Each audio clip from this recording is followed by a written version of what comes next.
সুপ্রিয় এসএসসি 2026 শিক্ষার্থী বন্ধুরা, চলে আসলাম তোমাদের SSC English special suggestion class নিয়ে। তো তোমাদের সাজেশন ক্লাসে থাকছে বিভিন্ন টেস্ট পরীক্ষায় আসা গুরুত্বপূর্ণ প্রশ্নাবলী।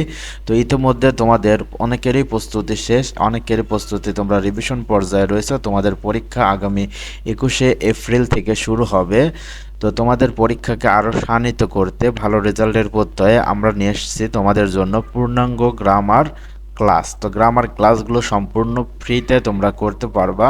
তো আজকে আমাদের সূচনা ক্লাসে তোমাদের জন্য থাকবে তোমাদের গ্রামার পার্টের কোশ্চেন নাম্বার 7, যেখানে থাকবে প্রিপোজিশন। তো সেখানের প্রশ্নপত্র নিয়ে আমরা টেস্ট পরীক্ষার প্রশ্নপত্র নিয়ে আজকের ক্লাসটি সাজানো হয়েছে। তো তোমরা ইংরেজি সেকেন্ড পেপারে 60-60 পাবা ইনশাল্লাহ, যদি আমাদের সাজেশন ক্লাসগুলো নিয়মিত দেখতে থাকো। তো এখন থেকে প্রতিদিন নিয়মিতভাবে তোমাদের সাজেশন আকারে আমরা ভিডিও ক্লাসগুলো দেবো এবং ক্লাসের মধ্যে সম্পূর্ণভাবে বুঝিয়ে দেবো অ্যান্সারগুলো কিভাবে হবে। তো চলো দেখে নেওয়া যাক। আজকে তোমাদের জন্য প্রথমে সূচনা ক্লাসে রয়েছে যে প্রশ্নটি, সেটা হচ্ছে govt jubilee high school Sunamganj test exam 2025 সালে আসা প্রশ্ন। তো এই প্রশ্নটি আমি দেখছি খুব ইম্পর্টেন্ট তোমাদের সারা বাংলাদেশের দাখিল এবং জেনারেল বোর্ড সহ ইংলিশ মিডিয়াম যেগুলো বোর্ডে প্রশ্ন হবে, তার কোনো না কোনো প্রশ্নে কিন্তু অবশ্যই এই প্রশ্নটি অবশ্যই আসবে। তো চলো দেখে নেওয়া যাক তোমাদের এই প্রশ্নটি। তো দেখো, প্রশ্নটিতে প্রথমে বলা হয়েছে যে মানে 1 নম্বর প্রশ্ন, complete the text with suitable preposition, অর্থাৎ উপযুক্ত প্রিপোজিশন বসিয়ে তুমি এইগুলো শূন্যস্থানগুলো পূরণ করবে। তো তোমার পরীক্ষায় পুরাটা উঠানোর দরকার নেই, শুধু এ নাম্বার বি নাম্বারে শুধু অ্যান্সারগুলো লিখলেই হবে।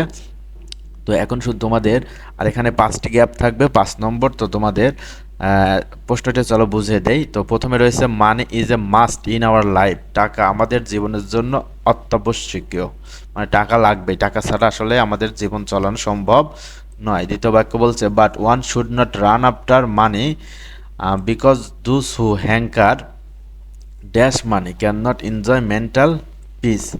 বলছে কিন্তু একজনের উচিত নয় রান আফটার, ছোটাছুটি করা মানি টাকার পিছনে, because those who hanker after. তো এখানে হবে আফটার। তো তোমরা সকলে মুখস্থ করে রাখবা যে হ্যাঙ্কারের পরে আফটার হয়। তো হ্যাঙ্কার আফটার মানে ক্যান নট এনজয়, যে টাকার প্রতি বেশি লালায়িত হয় সে মেন্টাল পিস, সে কিন্তু মানসিকভাবে সুখে থাকে না বা মানসিক শান্তিটা পায় না। তো এরপরে দেখো সামটাইমস মাঝে মাঝে ইট মে লিড ওয়ান, এখানে উত্তর হবে টু। লিড টু মানে পরিচালিত করা, অনেক সময় এই যে টাকার প্রতি বেশি লোভ, এই লোভটা তাকে সাম আনএক্সপেক্টেড ট্রাবলস, কিছু অপ্রত্যাশিত সমস্যায় ফেলে দেয়। তো ইট অলসো হ্যাপেন্স দ্যাট গিট ফর মানি, তো এইখানে এর জন্য সে কি করে, অনেক লোভের বশবর্তী হয়। অ্যান্ড ব্রিং অ্যাবাউট, ব্রিং এর পরে তোমরা মনে রাখবা যে অ্যাবাউট হয়, তো ব্রিং অ্যাবাউট ম্যানি প্রবলেম, যেটার কারণে তার অনেক সমস্যা কিন্তু নিয়ে আসে তার এই লোভটা। তো so we should be content, আমরা অবশ্যই সন্তুষ্ট থাকবো উইথ কন্টেন্ট, মনে রাখবে যে কন্টেন্টের পরে অলওয়েজ উইথ হয়, তাহলে content with what we have, আমাদের যা কিছু আছে তাই নিয়ে আমরা সুখে থাকবো। তো শিক্ষার্থী বন্ধুরা, এই ছিল তোমাদের প্রিপোজিশনের সঠিক উত্তরগুলো। তো আরেকবার তোমাদের রিভিশন দিয়ে দেয়। দেখো, money is a must for our life, টাকা আমাদের জন্য অবশ্যই প্রয়োজন। One should not run after money, একজনের টাকার পিছনে ছোটাছুটি করা উচিত নয়। Because those who hanker after money, যে টাকার ভিতর বেশি লালায়িত হয়, can not enjoy mental peace, সে জীবনে সুখ, আসল মানে মানসিক যে সুখ শান্তি রয়েছে সেটা আসলে পায় না। সামটাইমস মাঝে মাঝে ইট মে লিড ওয়ান, এটা একজনকে পরিচালিত করে টু সাম আনএক্সপেক্টেড ট্রাবলস, অনেক অপ্রত্যাশিত সমস্যার দিকে ধাবিত করে।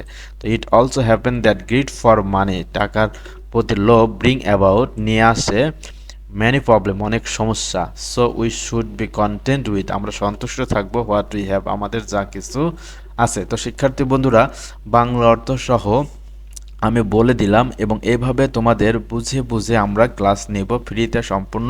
তো ভিডিওটি ভালো লাগলে অবশ্যই লাইক করবে এবং তোমার সাথে যারা পরীক্ষা দিবে এসএসসি 2026 তাদেরকে শেয়ার করতে ভুলবা না, এবং আমাদের ইউটিউব চ্যানেল এবং ফেসবুক পেজ ব্রাইট লার্নিং পয়েন্টের সাথেই থাকবা। ধন্যবাদ সকলকে। পরবর্তী ভিডিওটিতে আমরা পরবর্তী প্রশ্নগুলো নিয়ে হাজির হব তোমাদের সাথে। ধন্যবাদ সকলকে সাথে থাকার জন্য।